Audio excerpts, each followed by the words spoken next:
Ni mu masaha y'umugoroba Ella rero aza kwa Chris amutunguye maze agahita amusanga muri salo, yaje yihuta nyine aza kumuhobera ati mukunzi umeze neza. Naho rero Chris yahise ashyira ikirenge imbere maze ahita asunika uyu mukobwa amwigiza inyuma. Ella yahise amubaza atari ko se sheri ntabwo wari unkumbuye ko nza kugusuhuza maze nkabona rwose usa nkaho utankeneye. Chris ati none se ubundi nkubaze nakubwiye inshuro zingahe kutagomba kuza iwanjye utavuze? Gute uzi iwanjye utigeze umpamagara? Naho Ella ati uzi ukuntu nakoze akazi nihuta cyane kugira ngo nze kubona amasaha yo gutaha kare, ubundi nyine nze kugutungura. Nari nzi ko biri buze kugushimisha ariko birababaje kuba ari uko nguko ubyakiriye, ndetse rwose ukaba utananshimiye umuhate wose nakoresheje kugira ngo aya masaha nyabone. Ntubizi ukuntu mba mfite akazi kenshi.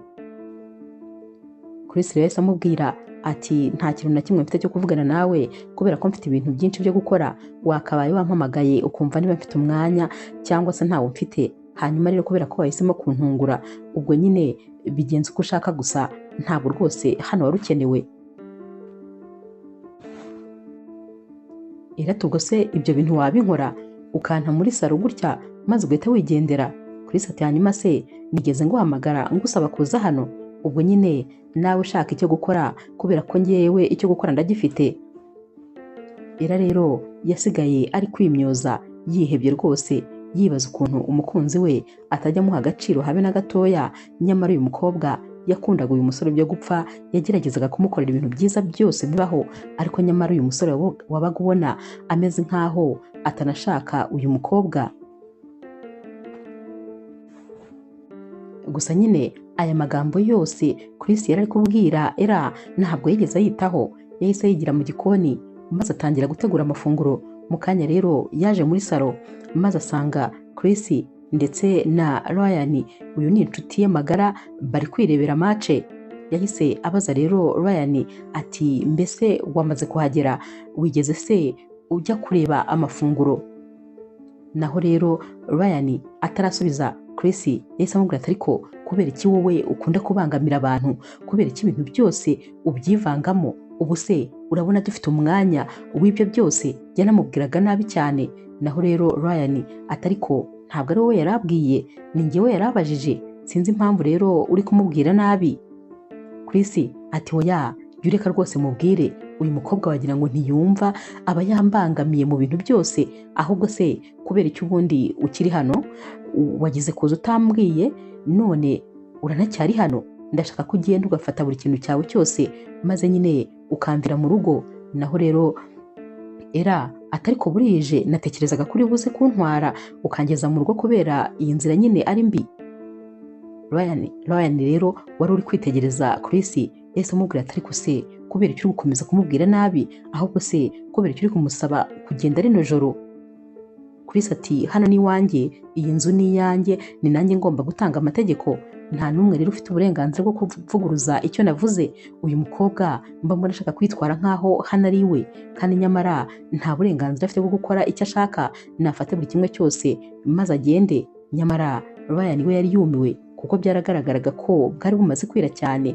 Umukunzi wa Ella yagombaga kumutwara kubera ko n'ubundi nta kintu yari ari gukora, yari ari kureba match gusa itanashamaje. Ella rero akimara kumva ukuntu umukunzi wamubwiye nabi, yahise nyine agenda maze afata isakoshi ye, ubundi nyine ahita aza ahagarara muri salo. None yahise amubwira ati ariko kubera icyo nkora ibi bintu byose, ngewe nagukoze iki? Chris ntabwo yifuzaga rwose kumuvugisha, nyamara Ryan we yari yababaye yibaza ukuntu uyu musore afata umukunzi we nabi, n'ukuntu uyu mukobwa ntacyo ataba yakoze kugira ngo ibintu byose bigende neza. Ella rero akimara gusohoka, Ryan yahise ahaguruka maze abwira Chris ati ariko se ko kuramuretse aragenda muri rino joro? Naho rero Chris ati hanyuma se ko ari umukunzi wanjye ubundi kubera ikindi kubona uri kwihangayikisha kandi rwose ntacyo bikurebaho? Ryan yahise amubwira ati okay nibyo koko ibyo uvuze, gusa ndumva ntagikeneye kwicara muri iyi nzu, dore ko warangije no kuvuga ko ari inzu yawe kandi ugomba gukora ibyo ushaka. Hanyuma rero sigara ubyenjoyinga na match yawe, ngewe ndagiye rwose. ndumva nyine ntabasha rwose kuguma hano. Yumvaga ababaye. Naho rero Chris ati koko se uragiye? Hanyuma se kubera iki nyine nawe ugiye? Ubabajwe n'uko uriya mukobwa agiye se? Hari ibirenze se njye nawe ntitwagombaga gusigara twenjoyinga mace?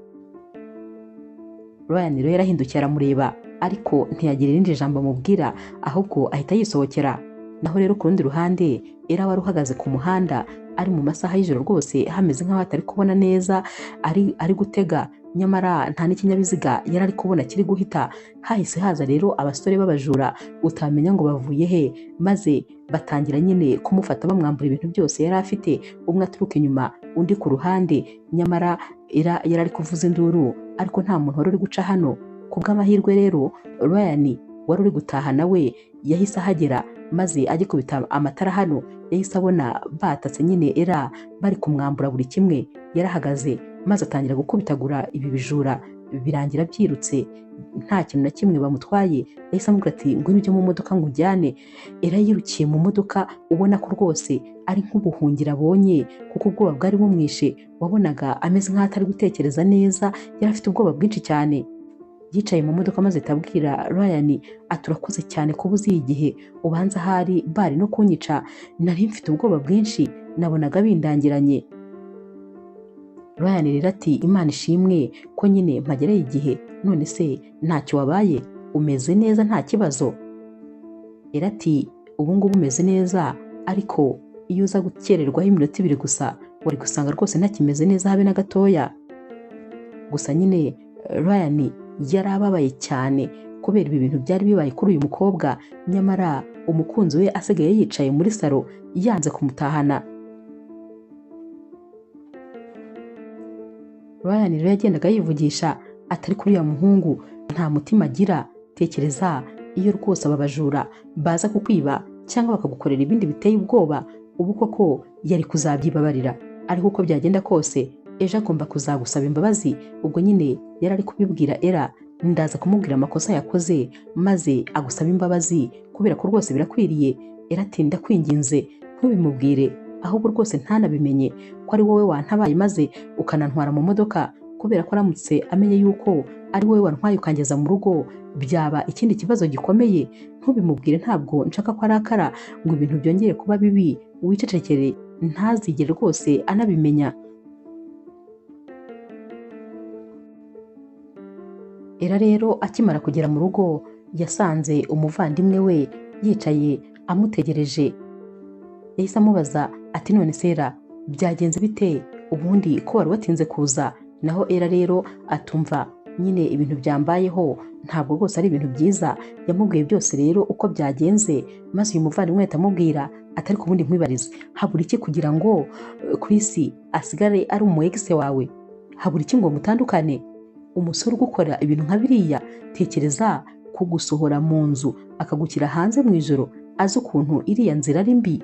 Ubu se koko iyo utaza guhura na Ryan ubu ngubu inkuru ntabwo ziba zahindutse? Ibyo twari kuba turi kuvuga kano kanya ntibyari kuba ari ibintu biteye ubwoba, kubera icyo uriya musore utamureka ko atagukunda habe na gatoya.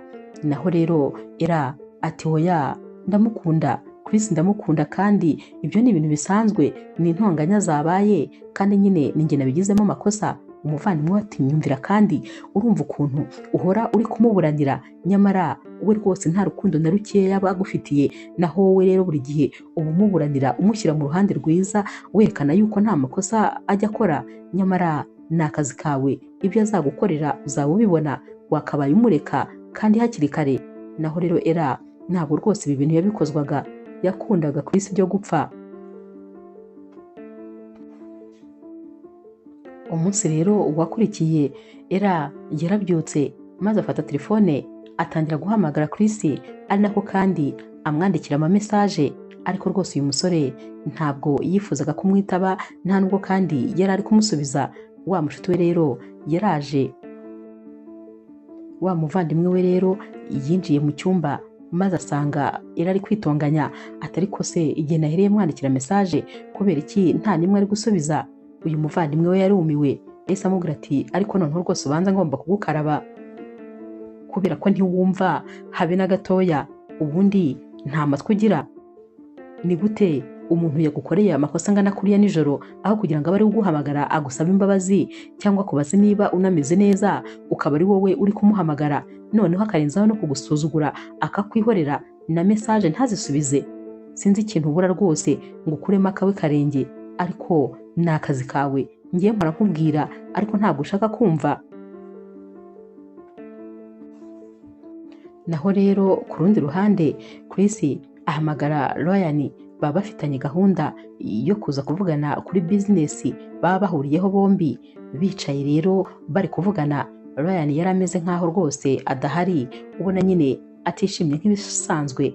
Naho rero Chris yese amubaza ati none se uracyandakariye? Ntumbwire ko ari bya bindi bya nimugoroba bigituma rwose utanyishimiye, mbona nyine ukirakaye.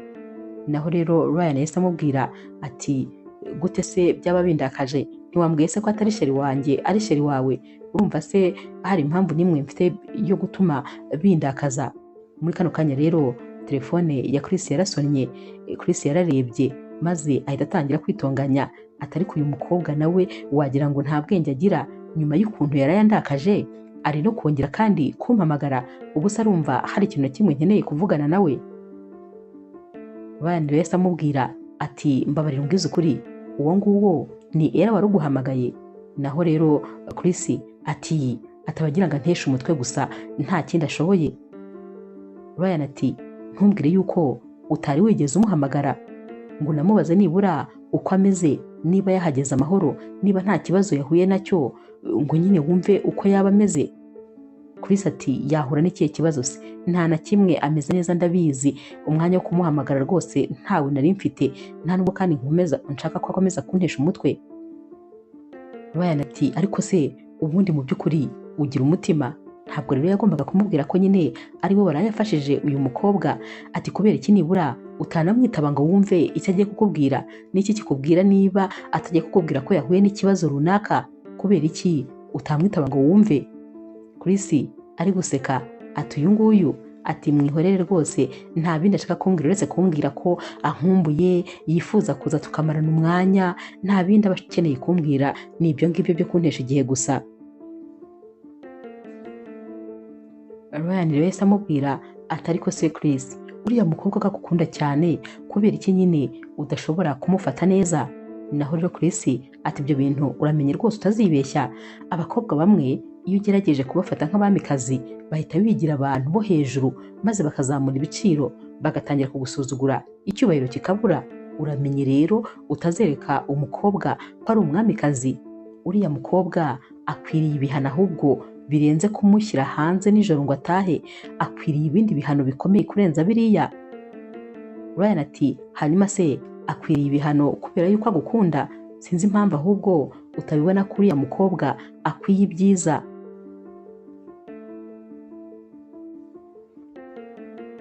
Uyu munsi ku mugoroba rero Era yakomeje kubura amahoro kubera ko Chris atari ari kumwitaba, maze arakugendeye aguza impano, arangije arayifunga. Hanyuma ari kuyifunga neza, umuvandimwe we yaraje maze asanga ari kuyifunga. Ati ibyo bintu uri kubika ni ibiki? Waba se hari ikirori ufite kuri uyu mugoroba ntazi? Naho rero Era yabaye nyine nk'uceceka. Umuvandimwe ati ntumbwire ko kandi ibyo bintu ari byo ugiye gushyira Chris, ntubimbwire kuko sinabyumva. Era ati none se ko ndi kumuhamagara ntanyitabe, urumva nyine ntakwiriye kugira icyo nkora? Ahari yandakariye kubera nyine ibyaraye bibaye, ndifuza rero kuba najyayo maze nyine nkamusaba imbabazi. Umuvandimwe we yahise areba hejuru ati hoya, nizere ko ibintu numvise atari byo. None se ubundi Chris azajya gukorera amakosa, nurangiza abe ari wowe umusaba imbabazi? Gute ari wowe ugomba kumusaba imbabazi igihe ari bo bakosheje? Yahise amubwira ati nyamara niyo mpamvu rwose Chris agukora ibyo ashatse byose, ni uko abizi ko agufite mu biganza bye, ndetse abizi yuko akora ibyo ashaka byose. Nyamara wowe rwose ntabwo ujya ubona ko uriya musore agukoresha? Noneho tekereza ko n'amafaranga wamuhaye yanze kuyagusubiza, kandi ariyo twagombaga kwishyura inzu, ubundi kubera icyo atari kukwishyura kandi aba afite amafaranga ahora mu birori. Era rero yahise amubwira ati ibyo nabyo ninjya kumureba ndabimwibutsa, ariko nyine Chris ndamukunda, ntugatekereze ko rwose nabyuka ngo kumureka binyorohere maze mureke uko niboneye. Uyu muvandimwe yaramubwiye ati hari igihe mba numva ntazongera kukuvugisha, ariko nanone nareba ikintu ugiye gukora kwihangana bikanga, maze nkisanga namaze kongera kukuvugisha ku byerekeranye n'uriya musore. Era rero yafashe bya bintu maze aragenda ajya kwa Chris. Yaragiye arakomanga. Chris yaje gufungura, akimukubita amaso ntabe no kumusuhuza, yarahagaze maze aramwitegereza. Era rero yahise amubwira ati umbabarire rwose ku byabaye, kubera ko naguhamagaye nyine numva ntabwo uri kunyitaba, niyo mpamvu nari nje kukureba. Chris ati iyo rero uri kumpamagara sinkwitabe biba bisobanuye ko ntanakeneye kukubona, biba bisobanuye ko rwose ntagukeneye habe na gatoya, wakabaye ibyo wabyibwirije. Naho rero Era ati nifuzaga kugusaba imbabazi ku byabaye. Chris rero yahise amubwira ati ahubwo se ndamutse nkubwiye ko nta kintu nkeneye kumva ku magambo yose waba ugiye kumbwira. Era rero yahise amwereka iyambaraje yari afite ati ariko nari nkuzaniye n'iyi mpano kugira ngo nyine mbashe kugusaba imbabazi. Uyu musore akirungurukamo yabonye harimo ibintu byinshi kandi by'agaciro, maze ahita amubwira ati ngaho injira, gusa nta rusaku nshaka. Era rero yarinjiye maze ahita abanza ajya no kumutegurira amafunguro. Bicaye rero bari gufata amafunguro, maze Era ahita amubwira ati ariko rero mukunzi, mfite ikibazo rwose gikomeye, bizinesi yanjye iri kugenda nabi, ndi kugenda ntakaza abakiriya, iri kugenda isubira inyuma mu buryo bugaragara, kandi nyamara wari wambwiye ngo ninguhe ukwezi kumwe, ukwezi kuzashira umaze kunsubiza ariya mafaranga hari harimo ayo ngomba kwishyura inzu ndetse nyine n'ayo kongera muri bizinesi yanjye. Ubu rero rwose ibintu bimeze nabi.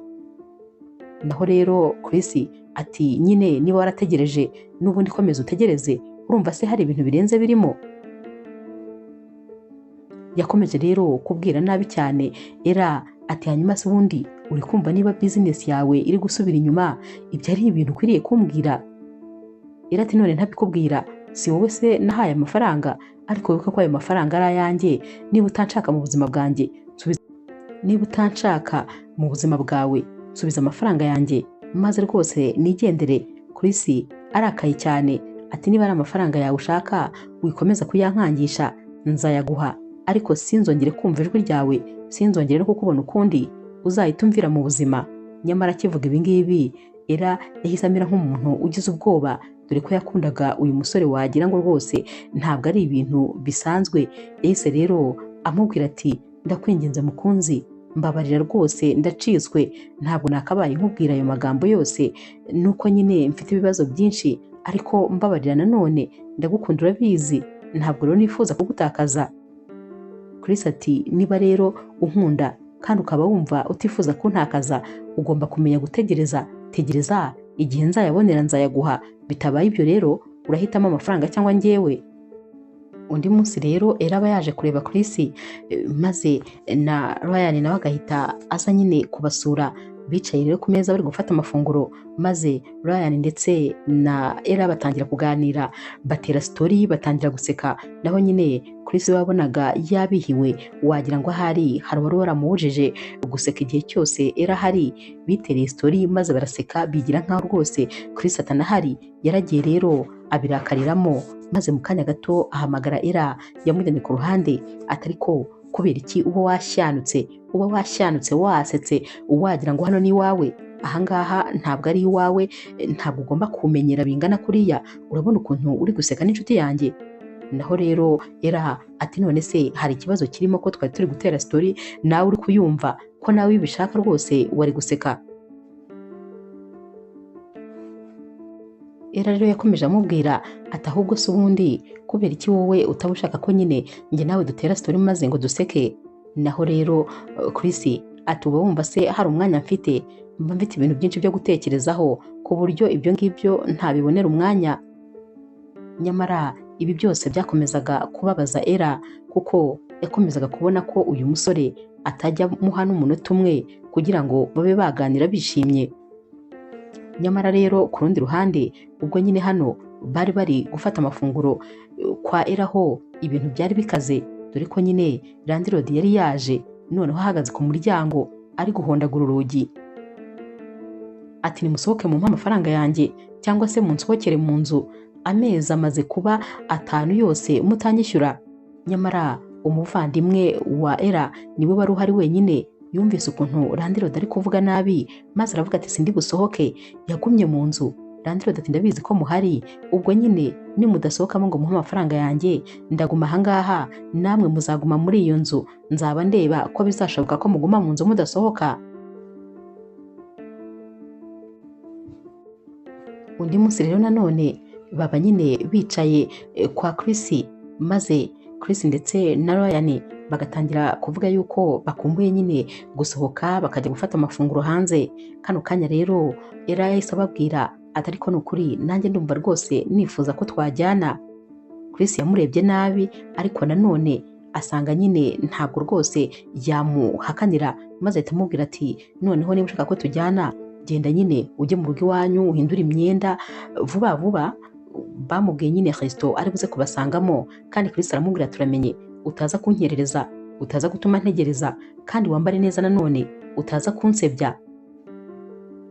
Ella rero yaragiye maze ashaka rwose kanzu nziza mu makanzu yari afite, maze abarayambaye. Umuvandimwe wese amubwira ati ariko urabizi ko dufite ibibazo byinshi cyane, urabizi yuko amafaranga y'inzu amaze kuba menshi, urabizi ko habura gatoya bakadusohora muri iyi nzu, kubera iki utaka amafaranga Chris ko wayamuhaye igihe mwavuganye kikaba cyararenze? Naho rero Ella aturakeka se ko nagerageza? Ndagerageza rwose, ahubwo n'uyu munsi ndongera mwinginge. Umuvandimwe ati ngo iki? Umwinginge hejuru y'amafaranga yawe wamuhaye, kubera iki se atagomba kukwishyura? Naho rero Ella aterega ntabwo biba byoroshye, mba ntabimubwiye rwose, ariko nyine ni ibibazo. Hanyuma rero kubera gutinda nyine ari kuganira n'umuvandimwe we byarangiye akererewe. Nyamara muri ya Kristo Chris yari yamaze kurakara, ari kubwira Ryan ati nari mbizi ukuntu namwihanangirije ngo ntankerereze, ariko n'ubundi ndebera ni ibisanzwe bye. Ryan ati ariko ntabwo birenze iminota 20 se koko kuba yayikerererwa si ibintu bisanzwe, umuntu ashobora guhura na ambuteyage, ushobora guhura n'ikibazo runaka. Naho Chris ati n'ubundi buri munsi uba uri kumuvugira. Mu kanya gato rero babonye atungutse. Ryan ati nguri yaraje. Chris ati urabona ukuntu yadukerereje? Ella rero yaje ashaka nyine gusuhuza umukunzi we, ashaka kumuha bisu ku itama. Nyamara Chris yahise areba hirya aramukwepa nyine. Ella yumvise asebye ariko nanone aratuza nyine. Yatangiye gusuza rero na Ryan ati umeze neza se wowe?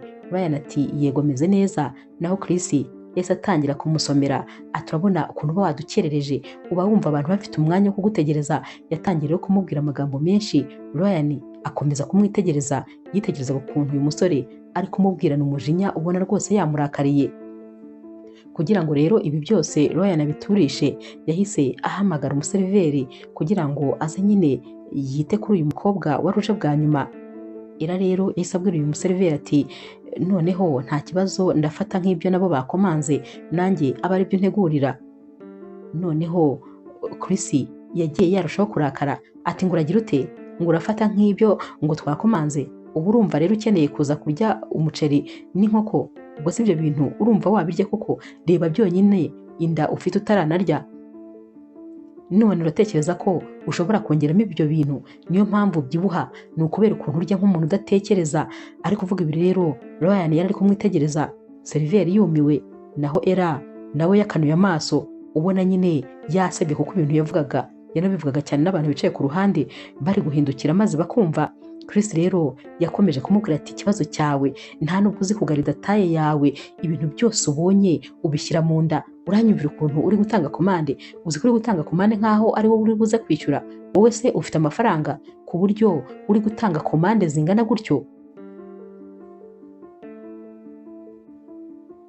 Chris rero yahise abwira uyu museriveri atumva nkubwire ibyo uri bumuzanire, genda umuzanire imboga n'iteke rimwe kandi naryo ritoya, umuzanire n'icupa ry'amazi yo kunywa. Naho rero Ella yaramwitegereje maze rwose yumva abuze icyo yavuga. Yahise abwira rero uyu museriveri ati nta kibazo, genda uzane ibyo bakubwiye. Yamaze kugenda maze Ryan abwira Chris ati ariko se kubera iki buri gihe uhora usebya umukunzi wawe? Kubera iki buri gihe uba wumva wamubwira amagambo akomeretsa? Ibyo bintu rwose ntabwo ari byiza habe na gatoya. Naho Chris ati none wabimenye nyine ko ari umukunzi wanjye atari uwawe, ngomba kumubwira ibyo nshaka kandi mu gihe nshaka, kubera iki se ubundi wumva ugomba kubijyamo hagati? Urumva se ubundi ibintu ndi kumubwira atari byo? Nta kindi kintu na kimwe ashoboye uretse kurya, ubundi nyine akagenda akangana nk'inzovu. Noneho Ella yumvise birenze, maze rwose kwihangana biranga, yahise amubwira ati umva, rekeraho ibyo wavuze birahagije. Chris ati hoya reka nkomeze nkubwire kuko ndabizi ko utumva. Ella ati rekeraho, nakubwiye ngo ibyo wavuze birahagije, ukabije kunsuzugura, ukabije kumbwira ibyo wishakiye. Ubwo ibyo bintu byose uri kumbwira ni ukubera ibyo kurya se ugiye kungurira, nicyo kiri gutuma uri kumbwira amagambo angana atyo? Ella rero noneho yumvise ibintu byose bimurenze, maze afata ikirahure cy'amazi yari afite, yahise ayamena kuri Chris. Atura umuntu mubi cyane, uri mubi rwose. Yahise anahaguruka ati ibyo kurya byawe ubyirire, yahise yigendera. Naho rero Ryan we yari yabuze amagambo yo kuvuga, yari ari kwitegereza uyu musore Chris n'amagambo yose ari kuvuga n'ukuntu ari guseka avuga turagiye. Ati ubundi se nturi bubyuke umpamagara? Ati mu kanya ndaje, telefone yanjye yende gushya kubera message zawe. Ryan rero yari ari kumwitegereza, ubona yamusuzuguye nyine nawe yabihiwe, yumva hari yafata nk'uyu musore akamufata nko mu ijosi. Yumvaga nyine byamurenze ibintu ari gukora, ntabwo yumvaga ukuntu umuntu aba umugome bigeze aha. Naho rero Chris yarahindukiye, maze arebye nyine Ryan atumva, aturiya mukobwa noneho kuri iyi nshuro sinzamubabara niyo yampamagara inshuro 1000. Ariko yabonye Ryan ari serious cyane nyine, bigaragara ko rwose atishimye. Ati hanyuma se wowe kuri kundeba gutyo, ko ndeba se wagira ngo urarakaye? Ryan nta kintu ari kubasha kumubwira kuko yumvaga uburakari bwamurenze. Umunsi wakurikiye rero Ella yafashe telefone maze ahamagara mama wa Chris. Yamubwiye buri kimwe cyose mu bintu byose amukorera, maze mama wa Chris aramubwira ati ndaza kumuhamagara maze tuvugane. Nyamara bakiri kuri telefone yumvise umuntu ari gukomanga. Yagiye rero kureba umuntu wakomangaga, agifungura yasanze ari Ryan. Yahise amubwira ati oya rwose nizere ko atagutumye kuza kumvugisha kubera ko nta kintu na kimwe nkeneye kumva. Ryan ati ibyo ni byiza kuri njyewe kubera ko nta muntu n'umwe untumye, ninjye nari nje kwirebera uko umeze. Nkurikije uko watashye umeze numvaga nyine mpangayitse, nifuzaga kumenya niba umeze neza. Ryan rero amubaza atari ku wundi nkubaze, ntabwo ubona ko harimo ikibazo hagati yawe ndetse na Chris? Naho rero Ella atari ko ubanza ahari ari njye munyamakosa, ubanza hari ntakabaye naratumye ariya mafunguro. Naho rero Ryan ati hoya nta makosa namwe ufite, kubera yuko n'umubiri wawe nta kibazo ufite, uteye neza ndetse rwose ibyo yavuze byose ntabwo ariko bimeze. Hanyuma rero urumva ko ibintu byose yavuze ko ari ukugusebya, ntaho bihuriye n'ukuri rwose. Uri mwiza kandi n'ukuri ntabwo ubyibushye bikabije, ubyibushye neza, nta kibazo na kimwe ufite cyatuma udafata amafunguro ushaka gufata. Ahubwo ikibazo ukunda cyane Chris ku buryo utajya ubona ko watanagukunda, ku buryo utajya ubona ko hagati yawe nawe harimo ibibazo bikomeye kandi rwose aba arimo no kwangiza amarangamutima yawe. Kano kanya rero Ella yaracecetse kubera ko yumvaga neza ko ibyo Ryan ari kumubwira ari ibyanyabyo. Ryan rero yahise afata envelope yari afite maze arayimuhereza. Ati hanyuma rero natekereje ko nyine mu kuza hano nakuzanira ikintu cyo kurya, nahise ntekereza ya komande wari watanze niyo nakuzaniye, nizere ko kandi uri buryoherwe. Naho rero Ella ati nukuri urakoze cyane ariko rwose wigoye. Ryan rero ati oya rwose ntabwo nigoye, ntugire ikibazo. Ella ati gusa nyine wumve ko ngushimiye kuba wantekereje ndetse rwose ugatekereza kunkorera ikintu nk'iki, wakoze cyane. Ryan ati nta kibazo, ahubwo uze gusigara uryoherwa, reka nanjye ngende ubundi nawe nyine usigara amahoro. Narinje kureba ko umeze neza, none ko umeze neza ni amahoro.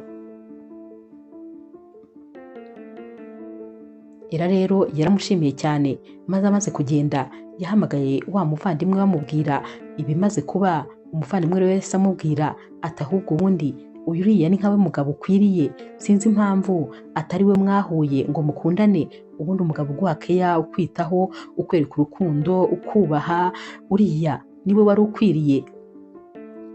Naho rero Ella yahise amubwira ati niba ari nawe nari nkwiriye ubwo nyine siwe twahuye, kandi buri ibyo ari byo byose twahuye n'uwo dukwiranye. Umuvandimwe ati ntabwo ukwiranye na Chris habe na gatoya rwose, nuko umuntu abikubwira ntubyumve. Ella ati reka tubyihorere utaza kunyangiriza umunsi kubera ko nari ntangiye kwimerera neza. Kuri iyi nshuro rero Ella yabashije kwifata, noneho ntiyohereza message Chris cyangwa ngo amuhamagare. Hanyuma umunsi wakurikiye Chris yabonye ko noneho uyu mukobwa yabaye serious, ahari nyine ashobora kuba yafashe umwanzuro. Yaje rero kumureba agikomanga bakimufungurira. Ella rero amukubise amaso yahise amubwira ati urakora iki hano ko n'ubundi bisa nkaho nyine tutaberanye, wagiye ukishakira ba bakobwa wambwiye bateye neza bameze uko ushaka, ko ngewe nyine ntateye nk'uko bishaka. Chris ati narinje kugusaba imbabazi, n'ubundi ariko yabivugaga ubona wagira ngo ntabwo bimufasheho. Naho rero Ella ati ngwiki, ati Chris tuziranye se ko usanzwe utajya asaba imbabazi? Ibyo ngibyo waba ubikuye hehe? Ni mama wawe se wakubwiye nyine nguze unsabe imbabazi? Chris ati fata buri kimwe cyawe cyose maze uze tujyane mu rugo, niba ushaka ko tumarana umwanya tuganira nta kibazo rwose, umwanya ndawuguha. Kano kanya rero Ella yumvaga ameze nk'umuntu uri kurota. Ibi nibyo bintu yari yarategereje ubuzima bwe bwose. Yahise amubwira ati ndaje. Yahise yiruka ajya mu cyumba kwambara nyine no gufata isakoshi. Naho rero Chris yahise ajya kuba yicaye mu modoka kugira ngo amutegereze. Umuvandimwe wa Ella yarumiwe ukuntu ijambo rimwe gusa Chris avuze Ella ahise ashiguka. Yaramubajije ati ariko ubu koko ugiye kumukurikira? Ubu se kuba akubwiye ngo umubabarire gusa nicyo gitumye uhita umubabarira? Nta nubwo ategereje ko umubwira ko umubabariye ahise atangira kukubwira ngo ambara mugende? Nyamara rwose sinzi ikibazo ufite. Ella ati have byihorere, ibi bintu nari mbitegereje igihe kirekire. Kuba nsabye imbabazi rero ni ubutwari, ni ukuvuga ko nyine atazongera. Umuvandimwe ati ni akazi kawe, icyo nkubwiye cyo ni ukuri ya musore ibintu akubwiye atari ari kubitekereza rwose habe na gatoya. Bageze rero kwa Chris, maze nyine Chris ahita abwira Ella yuko ashonje akeneye ko yamutegurira amafunguro. Ella yagiye mu gikoni maze aramutegurira n'ibyishimo byinshi kuko ari ubwa mbere yaramubwiye neza kuva ahari bakundana. Ella rero yateguye ameza. Chris atamiye ubwa mbere yahise afata serviette maze byose abiciramo. Atumva uzi ko wagira ngo urashaka kunyica neza neza, ibi byo kurya kubera iki bimeze gutya? Birabishye bikabije. Naho Ella ati none se ubaye iki koko ko ibi byo kurya mbizi neza ko nabiteguye neza kandi nta kibazo bifite? Naho Chris ati nuko ngo kuvuze, tekereza umukobwa utazi no guteka ibyo kurya byoroheje, hanyuma ubu ndamutse ntumiye abashyitsi ni ibi byo kurya wabategurira? Uzi ko nta kintu na kimwe ushoboye, gusa icyo uzi ni ukujagarara. Cyakoze uba wiyemeye uri kuvuga ko ibintu byose ubizi kandi ubikora neza. Naho Ella ati nukuri sheri, ibi byo kurya nta kibazo na kimwe bifite, ndabizi rwose nabitetse ntuje kandi nabiriyeho, ndabizi ko nta kibazo na kimwe byifitiye. Ella rero kugira ngo abyoroshye yahise amubwira ati niba bitameze neza nta kibazo rwose mbabarira. Akimara kuvuga atya yumvise umuntu akomanze, yahise abwira Chris ati nibura gerageza wikarume, dore rwose tubonye abashyitsi. Chris ati genda ujye gufungura, reka gukomeza kumbwira ubusa. Ella rero yaragiye arafungura, ariko birumvikana hano nyine muri iyi nzu hari harimo rwose mudu mbi cyane ku buryo buri wese wamurebaga ukabona ko nta byishimo biri muri iyi nzu. Ella akimara gufungura yahise asanga ari Ryan wari uje kubareba. We rero yinjiye nyine ari muri burage ze zisanzwe. Ati Ella umeze neza, uri icyuki nk'ibisanzwe, ndakubona nyine urakeye. Nyamara Ella ntabwo yanamwenyuraga kubera ko yarababaye. Ryan rero yakomeje kwinjira, ariko arebye na Chris asanga nawe arijimye. Ati hano habaye iki? Ni iki cyabaye? Ella ati oya nta kibazo. Agiye kumubwira nyine ati ni ibisanzwe. Chris yahise amubwira ati mubwiza ukuri, wimuhisha, ufite isoni, ngaho mubwira uko byagenze. Ella rero yahise yigira mu gikoni kuko yatekerezaga ko ibigiye gukurikira n'ubundi atari byiza habe na gato. Chris yahise abwira Ryan ati urabona uriya mukobwa w'injiji gusa uba wivugishwa ngo azi guteka, nyumvira nawe ibyo kurya yatetse niba hari umuntu n'umwe wabirya. Ryan rero yafashe furushete maze akoramo atamiye. Yahise abwira nyine Chris ati hanyuma se ibi byo kurya bifite ikihe kibazo? Chris ati ntacyo uri kumva se?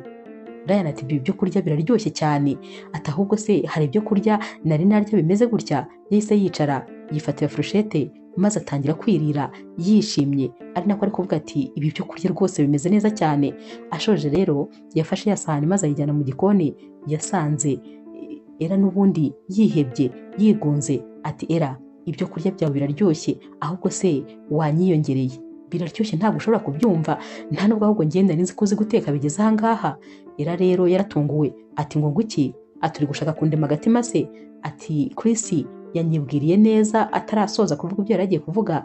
Ryan ati sinkeneye kumenya ibyo yavuze, birashoboka ko yaba yariye ibintu bisharira akaba ariyo mpamvu ikintu cyose ari gushyira mu kanwa ari kumva gisharira, ariko bino byo kurya biraryoshye nkubwiza ukuri ko uri umutetsi mwiza, wakoze ahubwo nyiyongerera. Yaranamwiyongereye maze nyine Ryan akomeza kwirira rwose yanishimye. Era rero yasigaye ari kumwenyura, nibura ko hari umuntu umwe wari ubashije kumira ibyo byo kurya bye ndetse akanavuga ko bimeze neza nta kibazo. Ryan rero yagarutse muri salo maze abwira Chris ati ariko se kubera iki ukomeje kwitwara gutya? Uriya mukobwa aragukunda cyane, igihembo rero yakabaye abona ntabwo ari ukumufata gutya. Ni ukuri ntabwo kugukunda cyane aribyo byagatumye nawe rwose umukandamiza bigeze hariya. Naho Chris ati nkunze ko wabimenye, uriya mukobwa arankunda cyane ku buryo nanjye ngomba kumugira nk'igikinisho cyanjye. Uriya bisa nkaho rwose akontororwa n'ikiganza cyanjye, nshatse natera hejuru, nshatse namuzunguza kandi nta kintu na kimwe yavuga. Gusa mu bakobwa bose twigeze guhura uriya niwe mukobwa unkunda cyane, ibyo namukorera byose ntashobora kuva mu buzima bwanjye. Biriya rero ndabikunda cyane kuko kiriya ni igipupe cyanjye. Ibi bintu byababaje Ryan ati gusa nyine ujye umenya ko amahirwe ufite yifuzwa na bose. Ukuntu Era gukunda, nifuza kuba nabona umukunzi unkunda nk'uko agukunda, nubwo rwose ari ibintu bigoranye. Ariko wowe ufite ayo mahirwe, sinzi impamvu utabibona ko ari amahirwe atabonwa na benshi. Undi munsi rero Era aba yicaye muri salo n'umuvandimwe we bari gutera story, maze bakumva umuntu akomanze. Era yagiye gufungura maze ahita asanga ni Chris. Ibyishimo byaramurenze, ahita yirukira kumuhobera maze Chris ahita amusubiza inyuma, yahoraga amusebya rwose. Era rero yahise yijima n'ukuntu nyine yari ari guseka umuvandimwe we, nawe ibi byose yarabirebaga. Chris rero yahise yatambuka maze yicara mu ntebe. Era yamwicaye iruhande ati none se umeze ute mukunzi?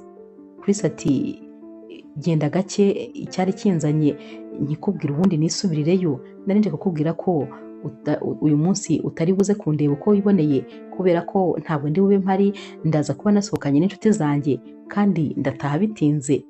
Ubwo rero ntiwirirwe rwose uza kundeba untunguye. Naho rero Era ati urataha bitinze nkasanga hese? Chris ati ndataha nyuma ya saa sita z'ijoro. Era ati nyuma ya saa sita z'ijoro? Chris ati hari ikibazo kirimo? Era yarebye ukuntu uyu musore amurebye maze ahita amubwira ati hoya nta kibazo kirimo rwose. Chris yahise ahaguruka maze arigenda ati byangenzaga nibyo.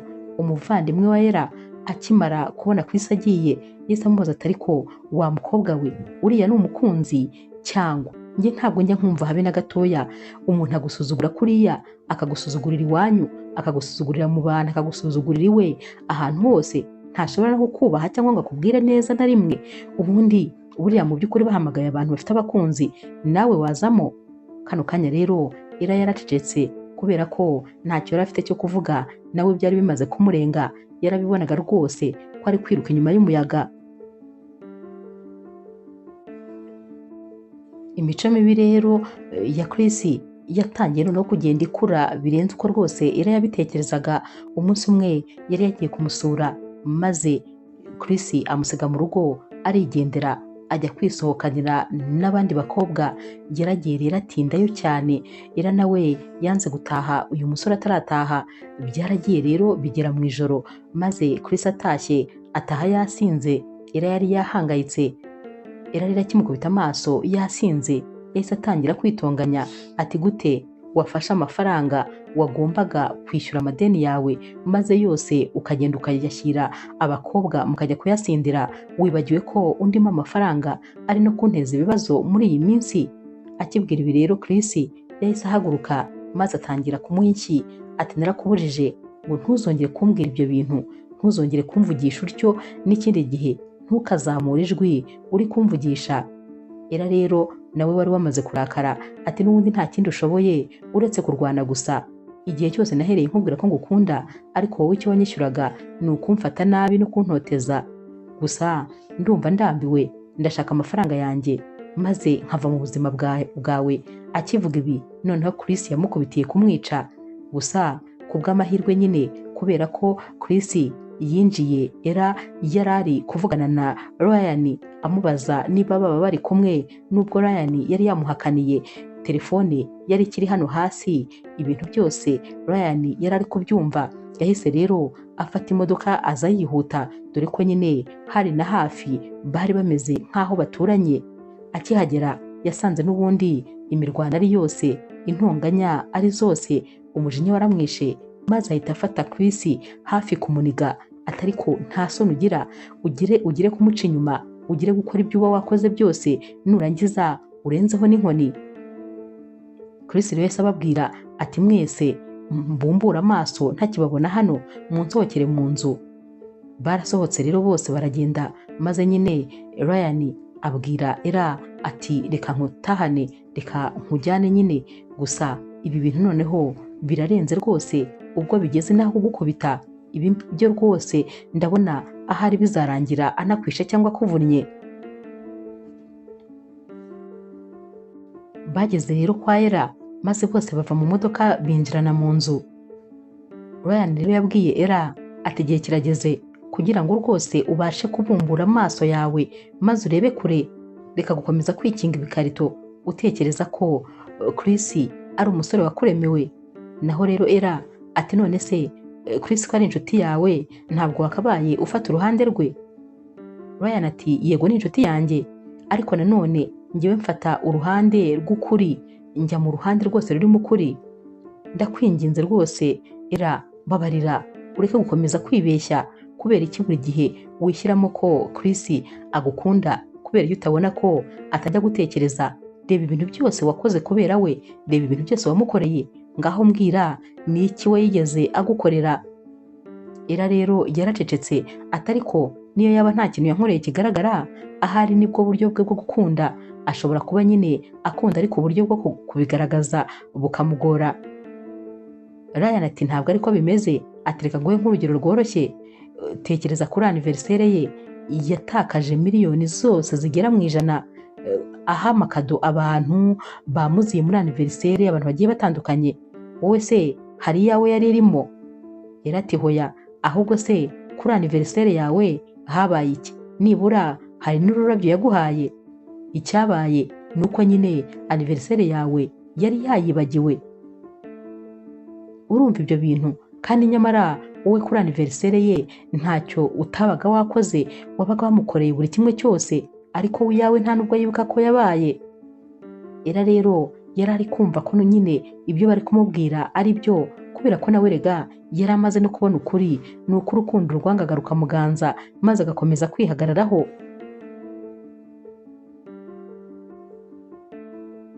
Ryan rero yaramubwiye ati uko byagenda kose nizere ko umunsi umwe uzakanguka maze rwose ukamenya ukuri nyakuri.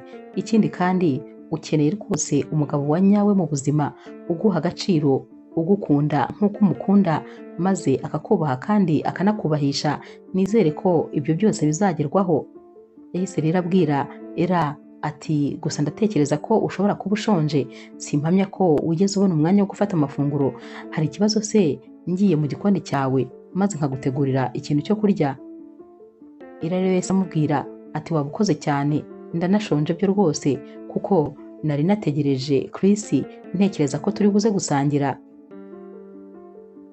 Uyu musore rero yahise ajya mu gikoni maze ajya kumutegurira amafunguro. Ryan rero yamaze kumutegurira amafunguro maze bafata amafunguro, ariko kubera ukuntu nyine Ella yari arushye yahise asinzirira mu ntebe. Ryan rero yitegereje uyu mukobwa asinziriye maze atangira kwibwira ati iyo nza kugira amahirwe yo gukundana nawe nari kugutetesha bikakurenga, nari kuguha keya, nari kukubaha, mbese nari kugufata rwose nk'aho uri zahabu yanjye. Gusa ntabwo nigeze ngirirwa aya mahirwe, nyamara uyafite ntabwo rwose azi yuko afite ikintu cy'agaciro. Yakomeje rero gutekereza cyane kuri Ella ndetse no kureba ubwiza bwe, nubwo nyine yari asinziriye. Mu kanya nawe ibitotsi byaramutwaye maze aba arasinziriye. Mu gitondo rero cya kare yagiye kumva yumva umuntu arakomanze, niwe wakangutse mbere maze ajya kureba umuntu wakomangaga. Yasanze rero ari wa mugabo Landlord wari usigaye babyukira mu gitondo cya kare kugira ngo batagenda atabishyuje. Uyu mugabo rero yahise abwira Ryan ati hanyuma se wowe nyine upfana iki n'aba hano muri iyi nzu ko banyambuye iyi nzu murimo ntabwo yishyuye? Ryan rero yahise afata uyu mugabo maze amujyana ku ruhande kure kuko yumvaga ashobora kuza gusakuriza Ella maze agahita akanguka. Yamubajije neza rero ikibazo afitanye n'abakobwa baba hano, naho nyir'inzu yamubwiye ko bamaze igihe kinini batamwishyura. Ryan ati hanyuma se bakuri mangahe? Naho nyir'inzu ati bamaze kongeramo amafaranga arenga miliyoni. Uyu musore rero yaramubwiye ati noneho wowe nyine byihorere, ejo rwose nzaguhamagara maze nkwishyure buri faranga ryose bakurimo, ariko nanone uzabigira ibanga rikomeye, ntuzabibabwire nyine ko ari njyewe nishyuye. Nyir'inzu ati nta kibazo rwose ntabwo nzabibabwira. Ryan ati kandi ntuzongere kubabangamira, uzabaho umutekano wabo batuze nyine. Nyir'inzu ati nimbona amafaranga yanjye nta kindi kibazo rwose, kandi urakoze kuba uzanyishyura amafaranga nari nyakeneye. Ubu rwose nanjye nta kibazo, nzakomeza nyine kubigira ibanga kandi ntabwo nzongera kubabangamira ukundi. Ryan rero yahise asubira mu nzu yigira nkaho nyine nta cyabaye.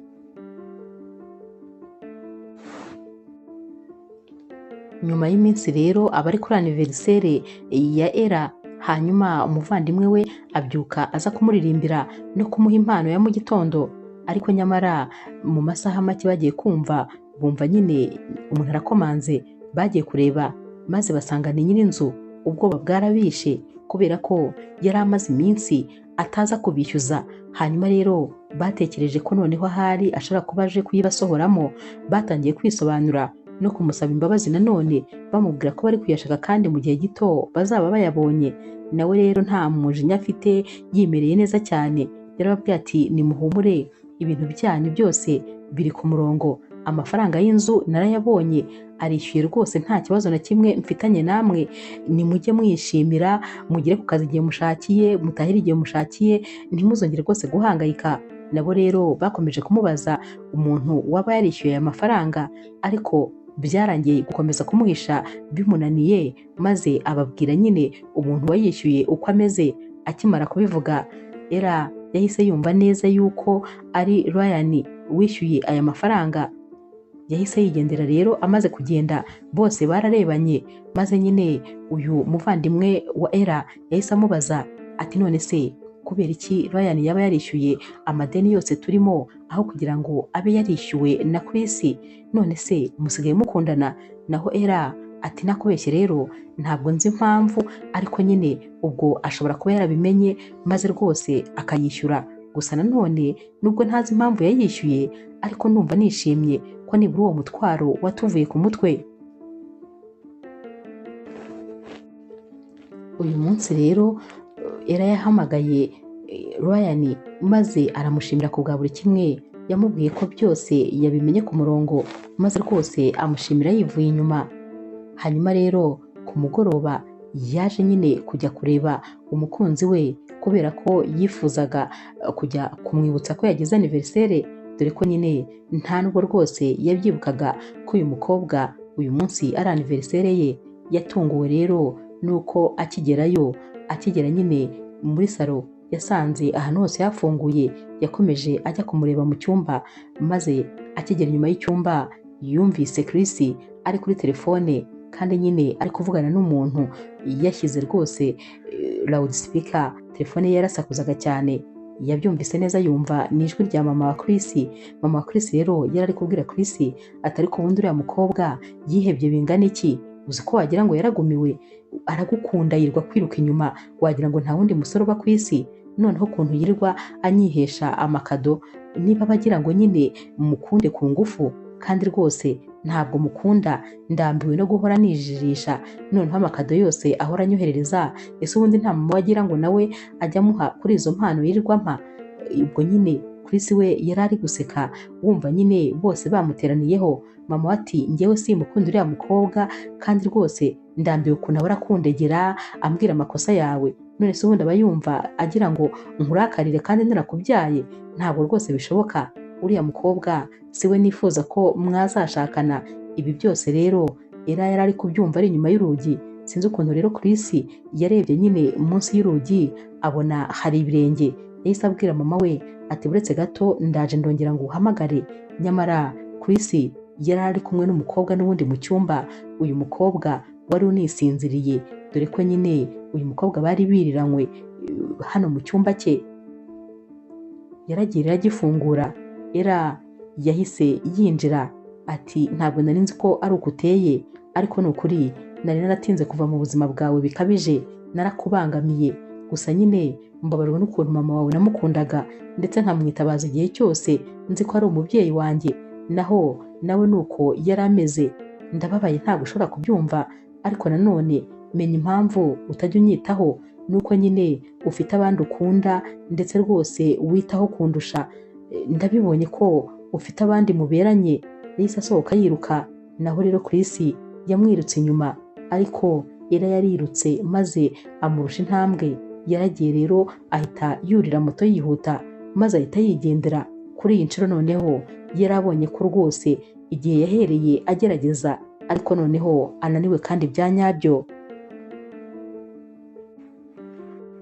Yageze mu rugo rero amarira yamurenze, kubera ko rwose niba hari ikintu cyari kimubabaje ni ukuba iyi ngiyi ari nkaho ariyo mpano yari ahawe ku munsi w'isabukuru ye, dore ko Chris atanabyibukaga rwose, uretse ko atanabaga abyitayeho.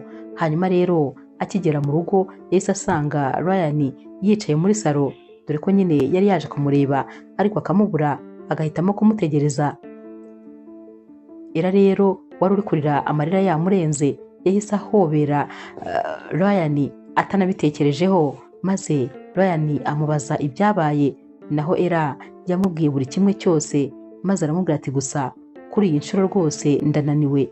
Baricaye rero, maze Ryan aramubwira ati ihangane, komera, nari mbizi rwose ko umunsi ibi bintu uzabimenya bizakubabaza, ariko nanone ni wowe watumye utinda kubimenya. Gusa ntibikubabaze, ahari cyari cyo gihe kugira ngo ukanure neza, nyine umenye ko uwo muri kumwe atari we rukundo rw'ubuzima bwawe, ndetse umenye ko rwose atajya guha agaciro. Ati ikibabaje ni uko ibi byose natinze kubimenya. Ryan ati nicyo gihe, gusa ntibikubabaze nyine ko ari cyo gihe ubimenyeye, gusa ukwiye ibyiza. Narabikubwiye ko ukwiye umusore ugukunda bya nyabyo, narabikubwiye ko ukwiye ibyishimo, ntabwo rero ukwiriye guhora ubabaye. Iyo uza kwibera umukunzi wanjye, ahari ni ukuri nari gukora buri kimwe cyose, simvuze ko ndi marayika, ariko nari gukora ibishoboka byose maze nkagushimisha. Era rero yahise amwenyura ati Ryan rwose nta kibazo, nta n'icyo ngushinja, kuko n'ubundi wakoze ibintu byinshi mu buzima bwanjye, kandi ni ukuri ntabwo utagize ngo mbe hafi, nubwo uri inshuti ya Chris, ariko ibyo byose warabyirengagije maze uha agaciro n'umubano njye nawe dufitanye, kuko nanjye uri inshuti yanjye. Ryan rero yaramubwiye ati mba numva nyine nifuza kugushimisha, mba numva nifuza kukubona useka, gusa nyine uyu munsi ngufitiye ka surprise. Akivuga ibi rero umuvandimwe wa Era yahise aturuka mu cyumba aririmba isabukuru nziza ndetse ateruye na keke mu ntoki. Ryan rero nawe yahise ahaguruka maze bose batangira kumuririmbira. Yatangiye kumwenyura ko nibura hari abantu babashije kumutekereza, ndetse rwose bakaba bamugeneye keke y'isabukuru ye, kuko ubundi umunsi wari wamubanye mubi rwose. Ariko kano kanya akibona ibi byose yatangiye kumwenyura, atangira kubahobera ahereye ku murongo, ibyishimo nyine byamurenze. Ira rero yabwiye Ryan ati none se wibukaga nyine ko uyu munsi ari isabukuru yanjye? Naho rero Ryan ati ni gute se nabyibagirwa? Ntabwo nshobora kubyibagirwa. Ira ati wakoze kuntekerezaho. Ryan ati mpora gutekerezaho umunsi ku munsi, ndetse rwose nta n'umunsi n'umwe ntajya gutekerezaho. Kano kanya rero bari begeranye nyine bari kurebana. Ryan yahise amufata mu biganza maze aramubwira ati Ira, hanyuma rero uyu munsi rwose reka nkubwire ikintu ntazi ukuri bucyakire nyuma yo kukikubwira, ariko nanone ndakeka ko ubu ngubu nta bikintangira kuba nabikubwira. Nakabaye narabikubwiye kera, ariko kubera ko nagombaga kubaha inshuti yanjye niyo mpamvu nacecetse. Ndashaka kukubwira ko ngukunda, kandi natangiye kugukunda kera, ariko kubera ko nabonaga ukunda inshuti yanjye nagerageje kubyitwaramo neza maze ngenda gake. Ariko nanone umunsi ku munsi naragutekerezaga. Ndatekereza ko rero iki ari cyo gihe, kubera ko noneho nta kintu kikiri mu nzira yacu, nta kikintangira cyambuza kukubwira ko ngukunda. Ira rero yari atarasubiza, maze bumva umuntu arakomanze. Bagifungura rero basanze ari Chris.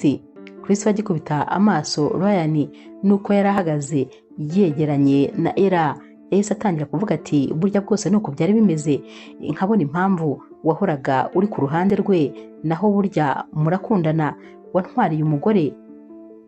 Ubwo kandi yabivugaga ari no kugenda yegera Ryan.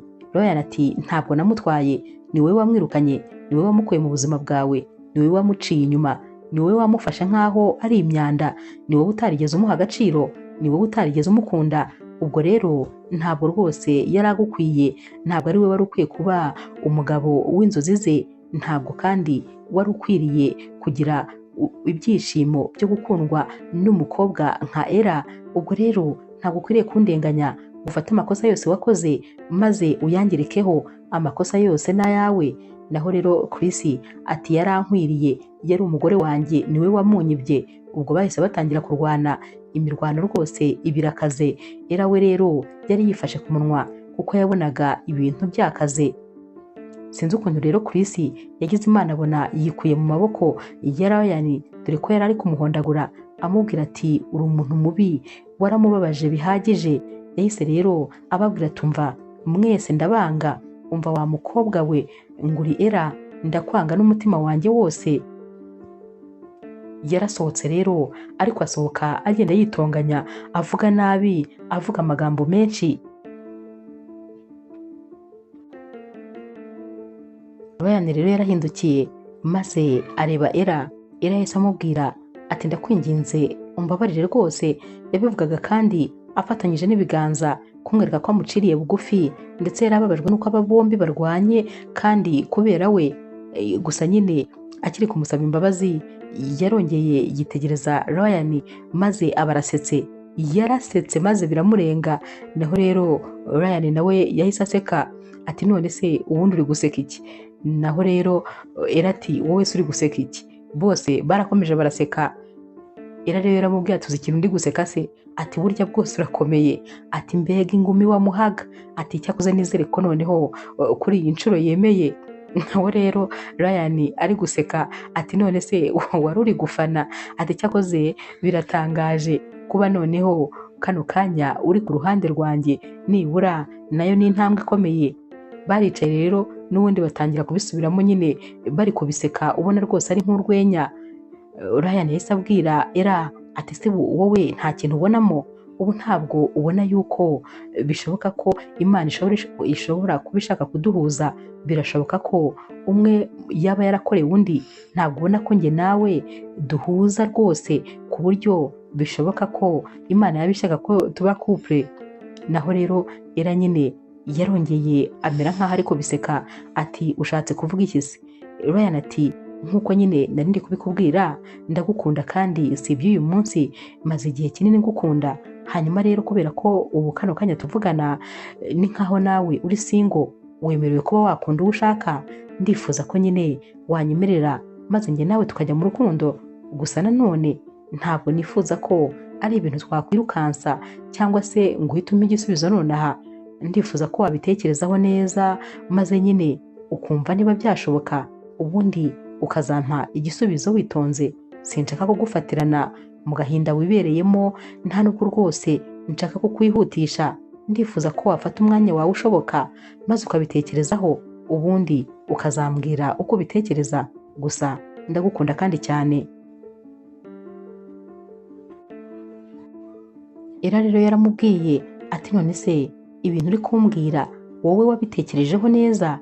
Naho Ryan ati cyane rwose, ati noneho tekereza ko rimwe na rimwe najyaga mbona message wabaga woherereje Chris, maze ngatangira gutekereza ko nakabaye ndi mu mwanya wa Chris, maze ukaba ari njye wandikiye ayo magambo. Nabaga numva nayaha agaciro, ndetse ako kanya nahita nza kukureba nkaguhobera ndetse nkakubwira ko ngukunda, ariko nyine uwo mwanya ntabwo wari uwanjye.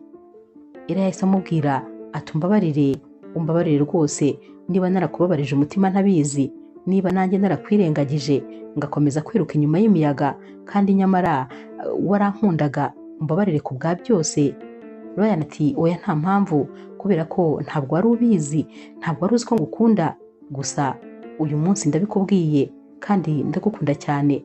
Aba bombi rero bahise bahoberana, maze Era abwira Ryan ati gusa nyine nkeneye kubitekerezaho, ntabwo ari igisubizo naguha uyu munsi, ariko nanone icyo nakubwira ni kimwe, nuko nanjye nagufataga nk'inshuti yanjye magara, ndetse nagufataga nk'umuntu unyitaho buri gihe. Ubwo rero nta kibazo, nzabitekerezaho mu gihe gitoya, nzaguha igisubizo.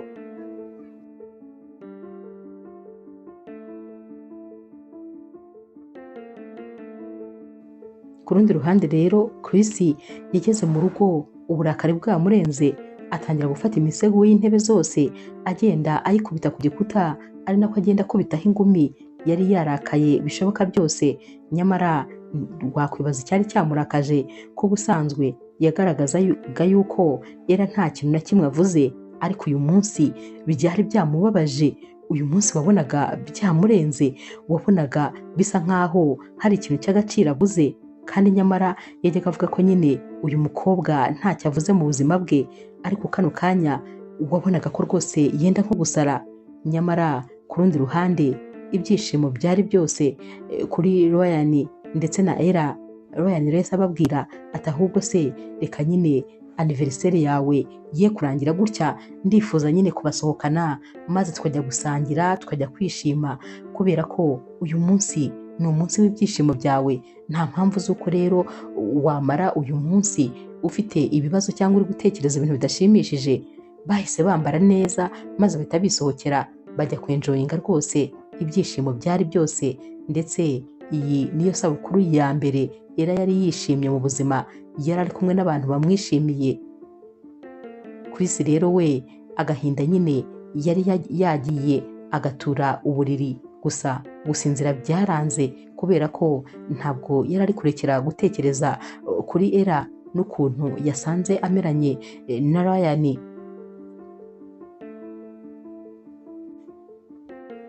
Birashoboka yuko Chris yajyaga atekereza ko kuba akundana na Era ari impuhwe yamugiriye, ko nta wundi musore wamukunda, ko nyine Era adashobora kuzamuvaho n'umunsi n'umwe, kuko byagenda kose azaguma amwiruka inyuma.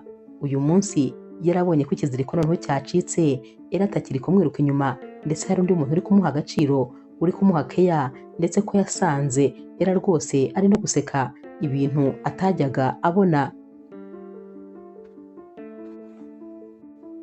Batashye rero umuvandimwe wa Era yaramubajije ati mbabarira umbwize ukuri, njye nawe urabizi ko nta kintu na kimwe tujya duhishanya, uri gutekereza iki kuri Ryan?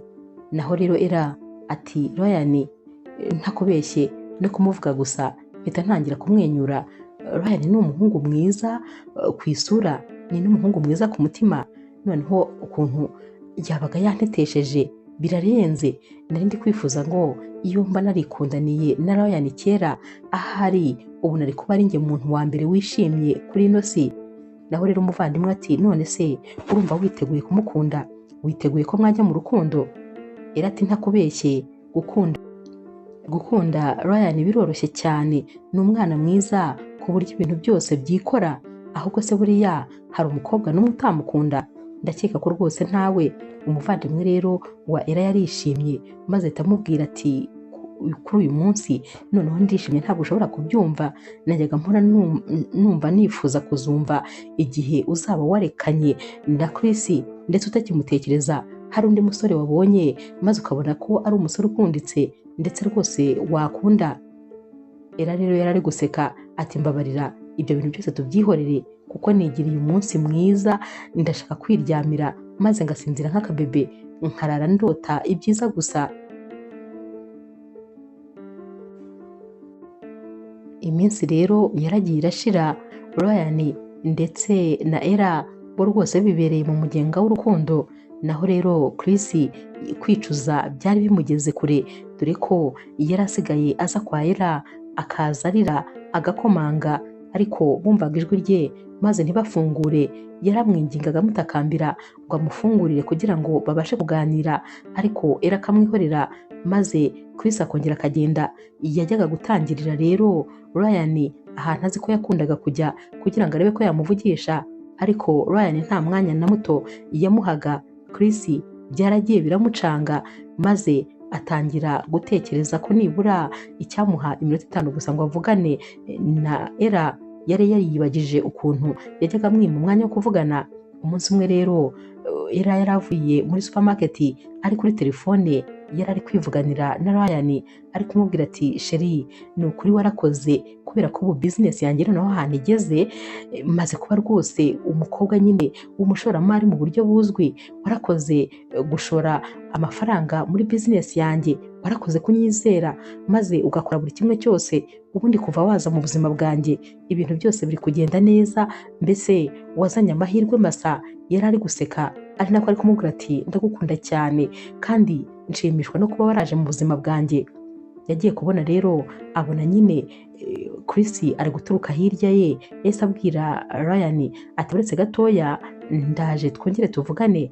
Chris yahise amubwira ati ndakwinginze mbabarira umwanya muto gusa kugira ngo tuvugane, niba ari igihano warakimpaye, niba ari isomo wararimpaye kandi narize, ndakwinginze mbabarira kubera ko narahindutse rwose. Mu mwanya tuvugane maze nkubwire ukuntu nisubiyeho ntakiri wa wundi, maze wongere umpa amahirwe mu buzima twongere dukundane. Era rero yarasetse maze ahita amubwira ati uribuka ko ajya gukunda kumbwira ko nta mugabo wanyemera, ko nta wundi musore wabasha kunkunda. Ubu rero ndagira ngo nkubwire yuko ndi kumwe n'umusore unkunda kandi nanjye nkunda cyane. Ubwo rero nagira ngo nkubwire ko ntashobora kumureka kugira ngo ngusange, ntabwo bishoboka rwose.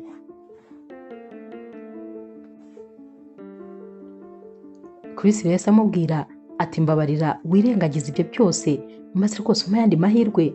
Era ati ntabwo ibyo bishoboka, uribuka se ko mama wawe yakubwiye yuko ngewe nyine ntacyo mvuze ndetse atankunda, meze nkaho ndi igikinisho ndetse ko nihebye, urabyibuka?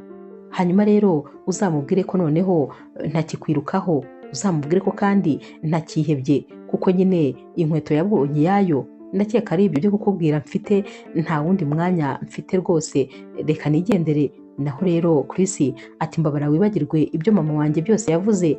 Era ati hanyuma se nzibagirwa n'ibyo wavuze? Ibyo wavuze byose ko nabimenye. Hanyuma rero ndifuza ko nyine wanyibagirwa kubera ko njye namaze kugukura mu buzima bwanjye.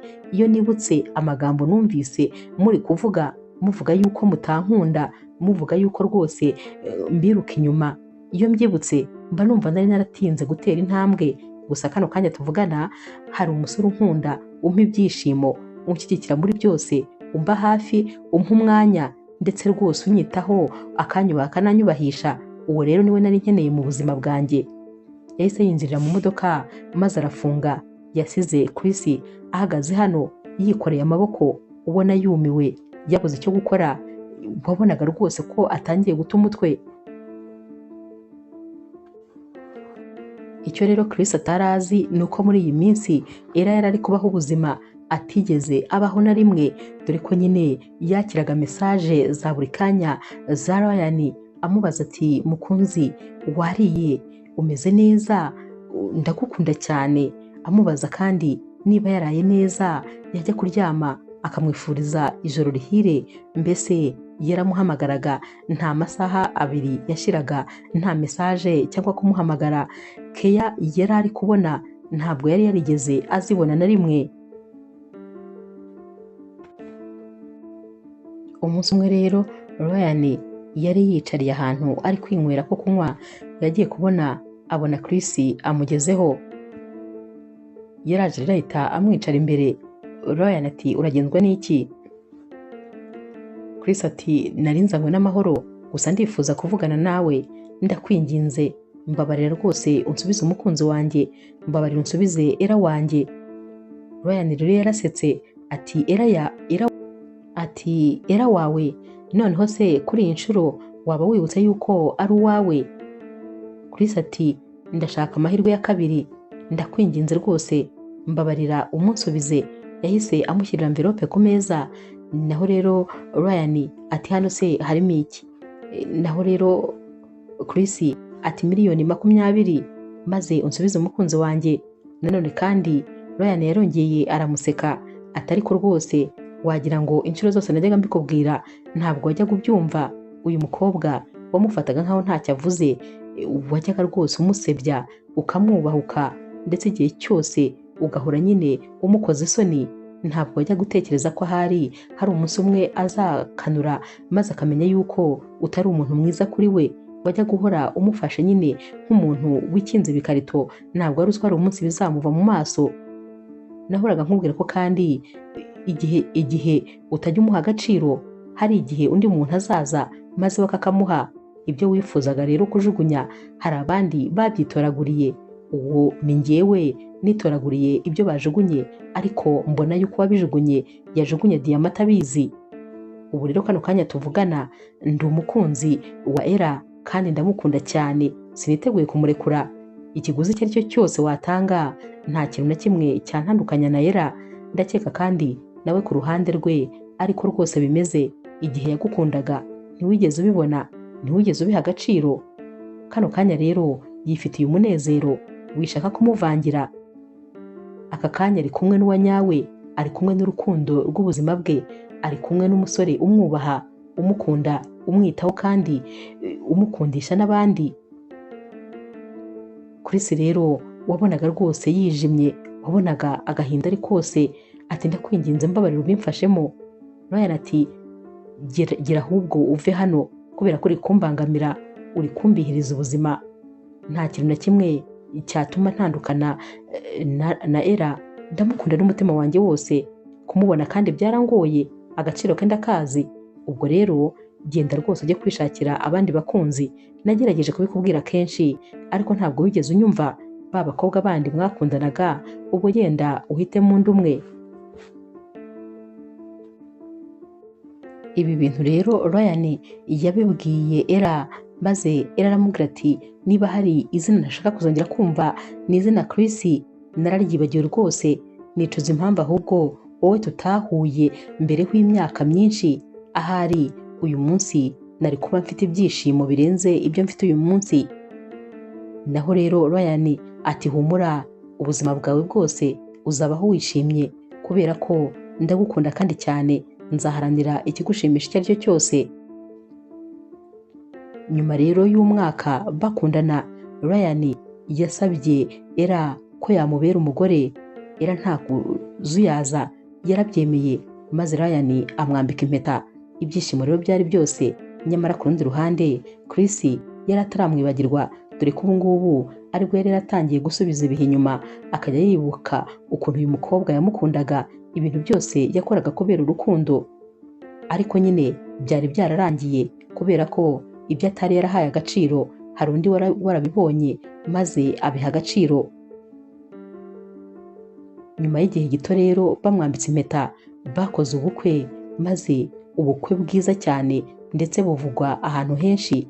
Ibi rero byageze kuri Chris maze amenya yuko Ella yakoze ubukwe ndetse na Ryan. Agahinda karamwishe maze aragenda agura inzoga nyinshi cyane. Yagiye mu cyumba cye aricara anywa inzoga, ubundi amaze gusindararira yararize cyane nk'agahinja.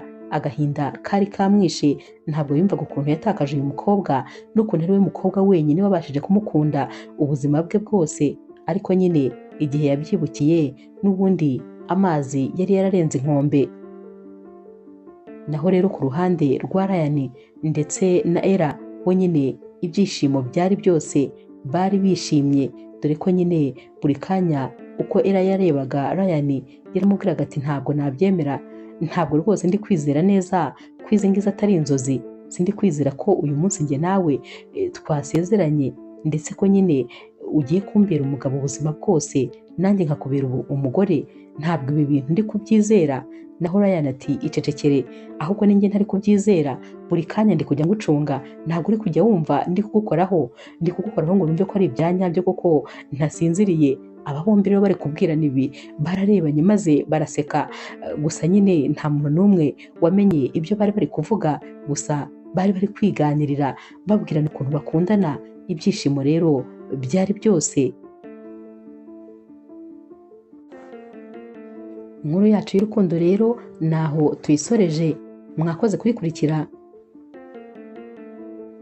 Niba ukunda inkuru z'urukundo zica kuri Zasha TV, ntukagende udakoze subscribe, like, share na comment.